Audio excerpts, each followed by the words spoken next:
ہوا ہے یا نہیں. تو اس میں یہ ہے کہ انسان کی ان یوزول سی کنڈیشن ہو جاتی ہے، یعنی انسان اسی روٹین میں زندگی بسر کر رہا ہے، وہی صبح اٹھنا، کھانا پینا، روزمرہ کے معمولات، لیکن کسی چیز میں دل نہیں لگتا، طبیعت بیزار ہونے لگتی ہے. اور یہ نہیں کہ یہ ایک دن کے لیے، 2 دن کے لیے، کیونکہ ایسا تو ہر ایک کے ساتھ ہو ہی جاتا ہے.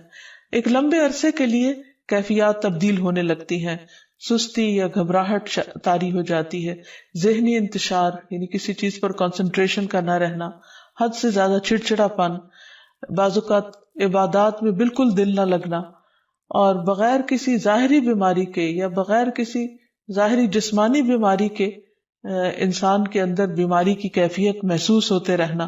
بعض اوقات ڈراؤنے خواب آتے ہیں، کبھی خون کے چھینٹے اور کچھ غیر معمولی قسم کی چیزیں گھروں میں دیکھی جاتی ہیں.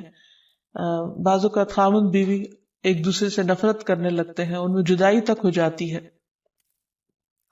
لیکن اس کا یہ مطلب نہیں کہ ان علامات میں سے کوئی ایک علامت کسی وقت انسان کے اندر پائی جائے تو انسان فوراً شک کرے کہ مجھ پر جادو کر دیا گیا. کیونکہ آج کل یہ وبا بھی بہت عام ہو چکی ہے کہ ہر دوسرا شخص اس وہم میں گرفتار ہے کہ اس پر کسی نے کچھ کر دیا ہے.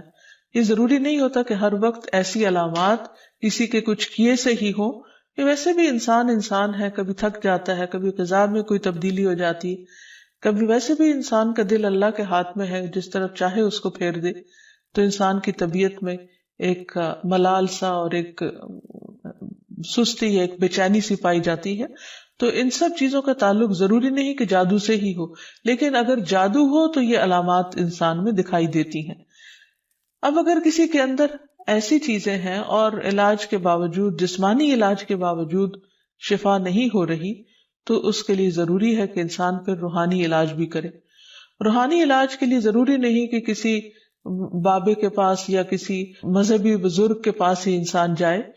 انسان خود بھی اللہ سبحانہ و تعالیٰ کا کلام پڑھ سکتا ہے اور پورے یقین اور ایمان کے ساتھ، اور اس سے انسان کو شفا ہو سکتی ہے. کیونکہ کسی انسان کے ہاتھ میں کوئی طاقت نہیں، اصل طاقت اللہ کے کلام میں ہے، جس کو پورے یقین اور ایمان کے ساتھ پڑھنا چاہیے. بہرحال اس سے پہلے کہ انسان کسی ایسے جادو کا شکار ہو، کچھ حفاظتی تدابیر بتائی گئی ہیں. جیسے جسمانی بیماریوں سے بچنے کے لیے حفاظتی تدابیر بتائی جاتی ہیں، ایسے ہی روحانی بیماریوں سے بچنے کے لیے بھی حفاظتی تدابیر ہیں. اس میں سب سے پہلے تو یہ کہ انسان پاک صاف رہے، طہارت اور وضو کا اہتمام کرے، عبادات کی پابندی کرے، کیونکہ شیاطین ایسے شخص پر اثر انداز نہیں ہو سکتے کہ جو اللہ سبحانہ تعالیٰ کے ساتھ مضبوط تعلق رکھتے ہیں. عبداللہ بیان کرتے ہیں کہ نبی صلی اللہ علیہ وسلم کے سامنے ایک شخص کا ذکر کیا گیا کہ وہ صبح تک پڑا سوتا رہا اور نماز کے لیے بھی نہیں اٹھا. تو آپ نے فرمایا شیطان نے اس کے کان میں پیشاب کر دیا، یعنی اپنی نجاست بھر دی. تو اس سے یہ پتہ چلتا ہے کہ ایسے لوگوں پر جو فرائض سے غفلت برتتے ہیں وہ زیادہ ایسی بیماریوں کا شکار ہوتے ہیں.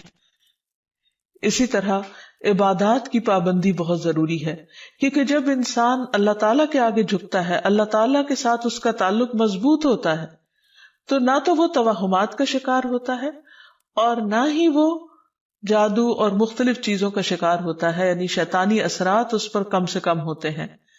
اسی لیے نبی صلی اللہ علیہ وسلم کے سامنے جب ذکر کیا گیا کہ ایک شخص صبح تک پڑا سوتا رہا اور نماز کے لیے بھی نہیں اٹھا، تو اس پر آپ نے فرمایا کہ شیطان نے اس کے کان میں پیشاب کر دیا ہے، یعنی اپنی نجاست اس میں ڈال دی ہے.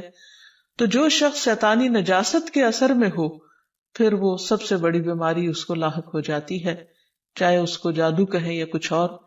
لیکن حقیقت یہ ہے کہ انسان جب اللہ کا اطاعت گزار بنتا ہے، رب کا فرما بردار بنتا ہے، تو شیطان اس کو اپنے کنٹرول میں نہیں لے سکتا، کیونکہ اللہ تعالیٰ فرماتے ہیں ان عبادی لیس لک علیہم سلطان، میرے بندے تیرا ان پر کوئی زور نہیں چلتا، کوئی زور نہیں چل سکے گا. ایک اور جگہ پر فرمایا الا عبادک المخلصین، مگر تیرے چنے ہوئے بندے. تو ہمیں ایسے بندوں میں شامل ہو جانا چاہیے جو اللہ کے محبوب ہیں، اللہ کے چنے ہوئے ہیں، اور اس کے لیے اللہ تعالیٰ نے جو ہمیں احکامات دیے ہیں، جو طریقے سکھائے ہیں، ان کے مطابق زندگی بسر کی جائے. پھر اسی طرح یہ ہے کہ کثرت سے اللہ تعالیٰ کا ذکر کیا جائے، خصوصاً استغفار، کیونکہ بہت سی تکلیفیں انسان کے اپنے ہی گناہوں کی وجہ سے آتی ہیں.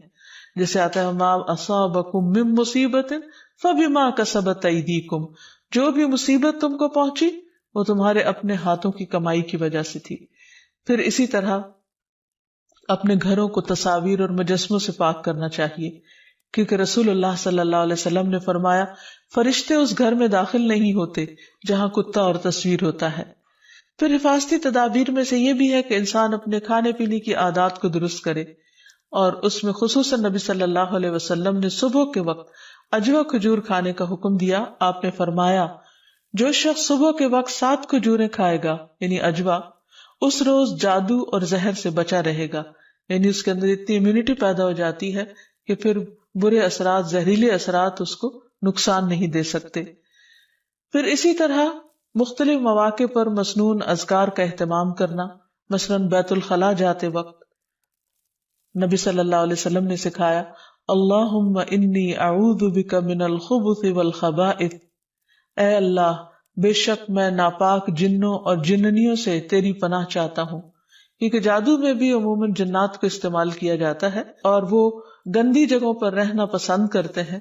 اسی لیے جب کوئی بیت الخلاء جائے تو یہ دعا پڑھ لے تو انشاءاللہ اس سے ان کے شر سے محفوظ رہے گا.